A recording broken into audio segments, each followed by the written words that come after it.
جی میرے ہسبینڈ نان مسلم ہے، ان کا کلمہ ہے لا الہ الا فضلوہ، وہ پیر پرست ہیں، پیروں سے مانگتے ہیں، سجدہ بھی کرتے ہیں قبروں کو. میں بہت پریشان ہوں، آپ بتائیں میں کیا فیصلہ لوں؟ کیا میں ان سے طلاق لے لوں یا ان کے ساتھ سروائیو کروں؟ یہ معاملہ مجھے بعد میں پتہ چلا ہے.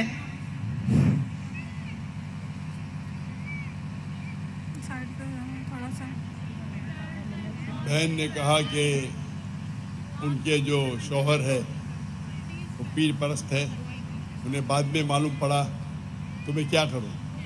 آپ اگر ان کی اہلیہ ہے، آپ پہ فرض ہوتا ہے کہ آپ انہیں اسلام کی صحیح دعوت دیں، آپ ان کو قرآن اور صحیح حدیث کی طرف لے کے آئیے. یہ آپ کا فرض ہے. میں نے بہت سمجھایا ہے، حدیثیں کھول کے آپ نے سوال پوچھ لیا، ابھی آپ جواب سنیے. آپ بیچ میں اگر انٹرجیکٹ کریں گے تو میں جواب نہیں دے سکوں گا. آپ نے سوال پوچھ لیے، ابھی آپ کا سوال ختم.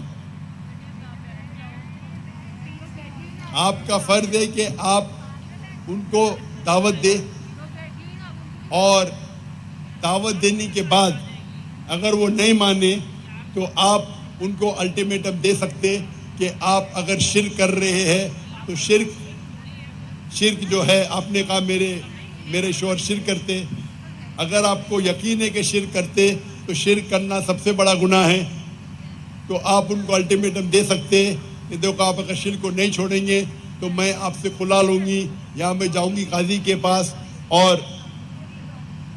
آپ سے جو نکاح فسخ کروں گی. یہ اسلام میں شریعت کی اجازت ہے کہ آپ کھلا لے سکتے ہیں یا نکاح فسخ کر سکتے ہیں. آپ ان کو سمجھائیے، مانتے تو اچھی بات ہے، لیکن اگر وہ شرک کر رہے ہیں اور آپ کو یقیناً پتہ ہے کہ شرک کر رہے تو آپ قاضی کے ساتھ جا کے نکاح فسخ کر سکتے. جی شکریہ. مائک نمبر 1 پہ اگر کوئی غیر مسلم بھائی ہیں تو وہ سوال کر سکتے ہیں، مختصر ٹو دا پوائنٹ. نہیں السلام علیکم ڈاکٹر صاحب، میرا آپ سے یہ سوال ہے. میرا نام شہباز مسیح ہے اور میں کرسچن مذہب سے میرا تعلق ہے، اور میں نے دوسری کی کتابیں پڑھا ہے اور یہ حدیث بھی موجود ہے. مجھے حدیث نمبر میرے پاس لکھی ہوئی ہے، یاد نہیں ہے مجھے، کہ آپ کے چاچا دان نے کلمہ نہیں پڑھا. نبی پاک صلی اللہ علیہ وسلم نے آپ کے چاچا جان سے کہا جب وہ مرنے لگے تھے کہ آپ میرے کان میں کلمہ پڑھ لیں تو آپ جنت میں جائیں گے، اگر آپ کلمہ نہیں پڑھیں گے تو آپ جہنم میں جائیں گے. میرا آپ سے یہ سوال ہے، کیا آپ کا سارا خاندان، نبی پاک کے والدین، نبی پاک جب پیدا ہونے والے تھے تو 6 ماہ پہلے آپ کے والد فوت ہو گئے تھے، اور 6 سال بعد آپ کی والدہ، 40 سال بعد آپ کو نبوت ملی ہے. میرا آپ سے یہ سوال ہے کہ کیا نبی پاک کے چاچا جان اور والدین جنت میں جائیں گے یا جہنم میں؟ نہیں یہ سوال ہے نا بیٹا. جی یہ میں نے پڑھا ہے نا بیٹا. بھائی صاحب کا سوال ہے کہ محمد صلی اللہ علیہ وسلم کو نبوت 40 سال میں ملی، ان کے خاندان والے، چاچا جان، ان کی والدہ، ان کے والد، کیا جہنم میں جائیں گے یا جنت میں جائیں گے؟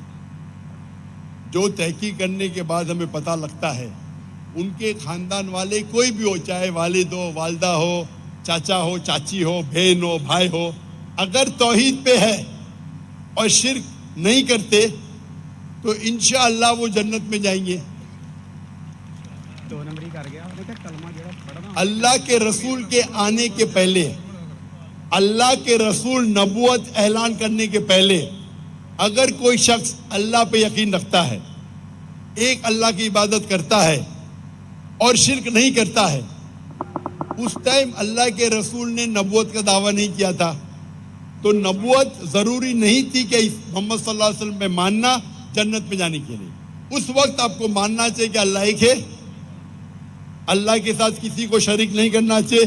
اس وقت کے پیغمبر، اگر وہ دور تھا عیسیٰ علیہ السلام کا تو آپ کو ماننا چاہیے عیسیٰ علیہ السلام پیغمبر ہے. اگر وہ دور تھا موسیٰ علیہ السلام کا تو ماننا چاہیے موسیٰ علیہ السلام پیغمبر ہے.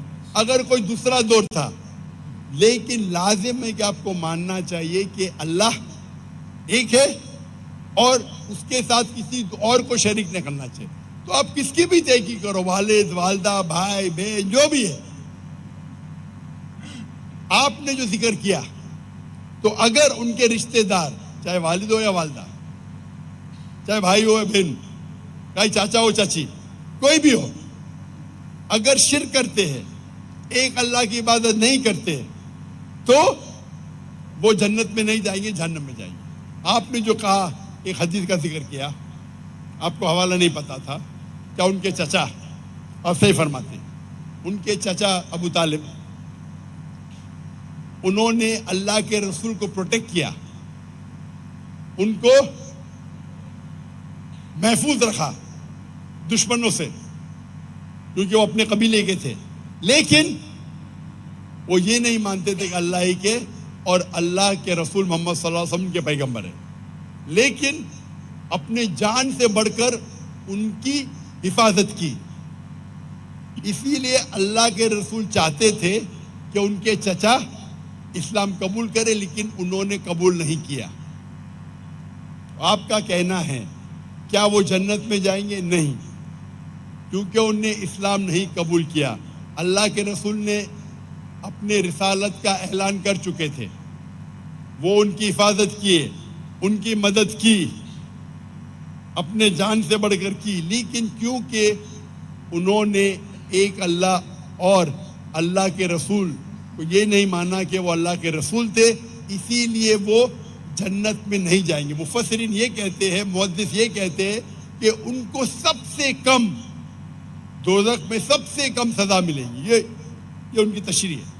لیکن کیونکہ وہ اللہ کے رسول کے پیغام کو ایکسیپٹ نہیں کیے, وہ نہیں مانتے تھے کہ محمد صلی اللہ علیہ وسلم اللہ کے رسول ہے, اسی لیے وہ جہنم میں جائیں گے.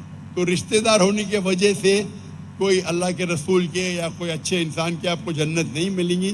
جنت میں جاننے کے لیے آپ کو ماننا پڑے گا کہ اللہ ایک ہے اور اللہ کے آخری رسول محمد صلی اللہ علیہ وسلم.